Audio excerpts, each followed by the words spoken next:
Bago natin pakinggan ang mga balita tungkol dito sa isang convicted na senador na si Jingo Estrada, kung hindi pa kayo nakapag-subscribe sa aking channel, maaari po lamang pakiclick ng subscribe button. Maraming salamat po. That is totally irrelevant. Walang kinalaman yung hearing at PIDEA leaks sa pagtanggal kay SP Subiri.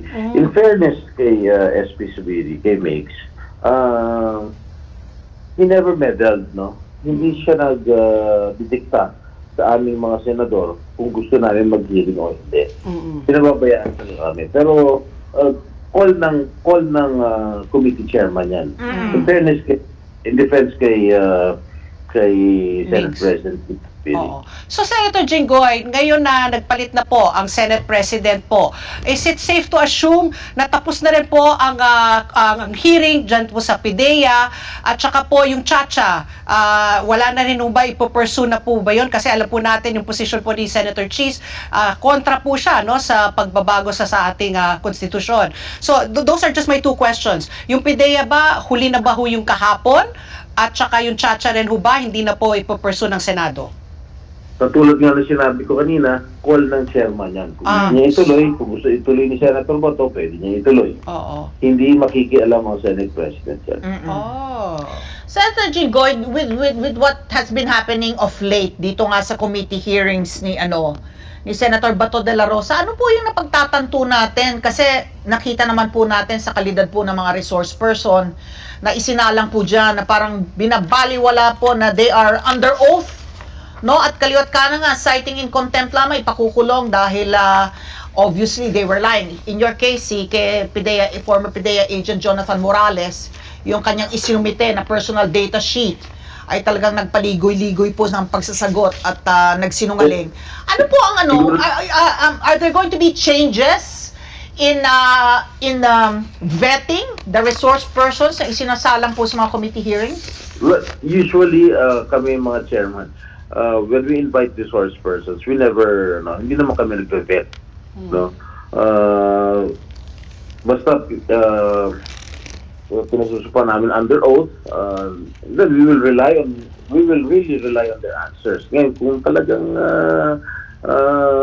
talamak yung pagsisinungaling ng isang resource person, katulad nga ni Morales, siguro naman napanood nyo kahapon yung hearing, siguro you can be the judge na talagang sobrang kasinungalingan. So, alam mo, wala talaga akong balak na isa-cite siya for contempt, no? Pero talagang patuloy ka ang kanyang pagsisinungaling. Kaya I was really forced to cite him to contempt. Okay. So, Senator, ito, no, laging, aside from you and Senator Cheese, marami na rin po yung nag-resign sa kanilang mga committee chairmanships, no? Sina Senator Loren Legarda, ito pa sino pa ba yung mga iba po? What will happen to them po now? Because they resigned from was it a courtesy resignation or talagang ayaw na rin po nila maging chairman dun sa mga committee po nila? Kasi ito po, no, yung mga sumuporta po kay Cheese, aside from you, si Tolentino, the Cayetano siblings, si Bongo, Lito Lapid, Amy Marcos,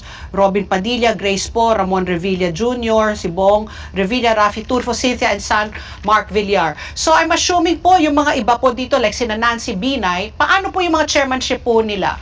Courtesy resignation o talagang pinalitan na talaga rin po sila ng lubusan?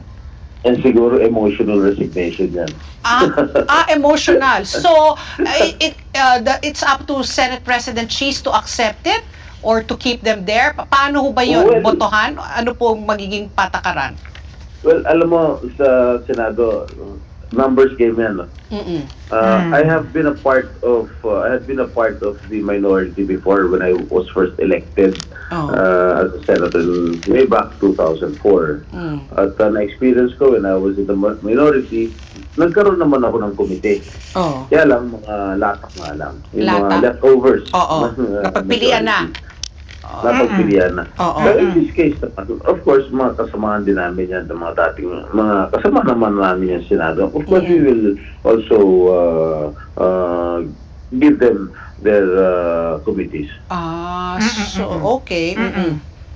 Senator, yung we know that yung partido po ni Cheese Escudero, yung Nationalist People's Coalition, recently po, kamakailan lamang nakipag-alyansa na po sa Partido Federal Pilipinas ni Pangulong Bongbong Marcos. Ito bang rise niya to the Senate presidency has anything to do with this? No, walang kinalaman niya. Walang Okay. kinalaman.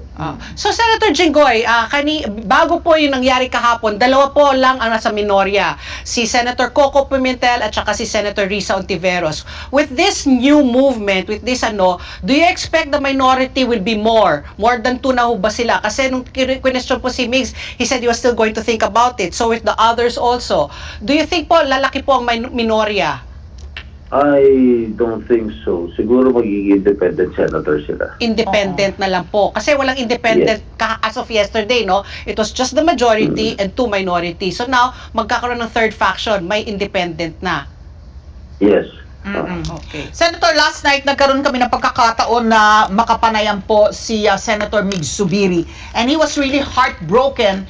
Ang isa po sa naalala kong sinabi niya is ito pong nangyari po na pagboto kay Cheese Escudero bilang bagong Senate President ay, for him, he sees it as pagtraidor ng mga akala niya po ay mga tapat na kaibigan. Ano po ang mensahe niyo kay Senator Mig Zubiri? Well, I cannot comment on that, Patty. Basta na part of it. Okay. My last question, Senator Jinggoy, bilang pro tempore na po, anong pagbabago? Kayo ba ay kumbaga na kayo na ang daming mga bagong kailangan gawin sa Senado? What can we expect from you po as the new Senate pro tempore? Well, as far as I am concerned, I would want to speed up all the priority bills of the PARAS, lalong-lalo na yung mga napag-usapan sa LEDAC. No? At we have to buckle down to work. Okay. So sa LEDAC nga po, yung pagsulong po ng legislative agenda ng Pangulong Marcos, kayo po ba ay sang-ayon sa sinabi po ni Senator Mig Zubiri na dead in the water na po ang charter change dahil anti-chacha po si now Senate President Cheese Escudero? Hindi naman porket anti-chacha si Senate President Cheese, dead in the waters na yung chacha. But based on the body language of some of our colleagues, medyo marami kasing majority ng ating mga kasamang Senado ay hindi masyadong pabor sa charter change. So ano yung priority nyo po ngayon? Kung hindi po yung chacha, tapos yung PIDEA, it's up to the committee chair. Kasi you'll be sine die, no? Day after tomorrow yata ng last day ninyo. 2 days na lang. Oo, 2 days. Oo nga. So Party. wala na po kayong time, wala na po kayong gagawin pong mga I don't hearing. think we can, siguro yung mga nakapending for third reading, yung mga local bills. But I don't think we can pass a major bill within 2 days. Oo nga. Siguro Okay. yung military uniform personnel, mga pension fund, Oo. which I am now, it's under the period of interpolation, which is what I am handling right now under the Committee on National Defense. Sana nga pinapanalangin ko na may pasa kaagad, but dahil sa kagipitan ng oras, baka hindi siguro matatagal na. Oo. Okay. Senator, yung alam nyo sa mag-asawa, merong tinatawag na irreconcilable differences. Ito po bang nangyari sa Senado ay maghihilom po at magiging magkakaisa muli ang ating mga 24 na senador? Lilipas din yan. Sabi mo nga, emotional resignation no? So baka they can still keep their committees, no? Siguro pag nahupa na yung mga emosyon. Oo. Maraming salamat po, Senator Jinggoy, ang bagong Senate President pro tempore ng Pilipinas. Congratulations. Oo, si Ronald Constantino nag-text, Senator Jinggoy, congratulations daw, ipaabot ko daw sa iyo mula kay Ronald Constantino. Thank you, Ronald.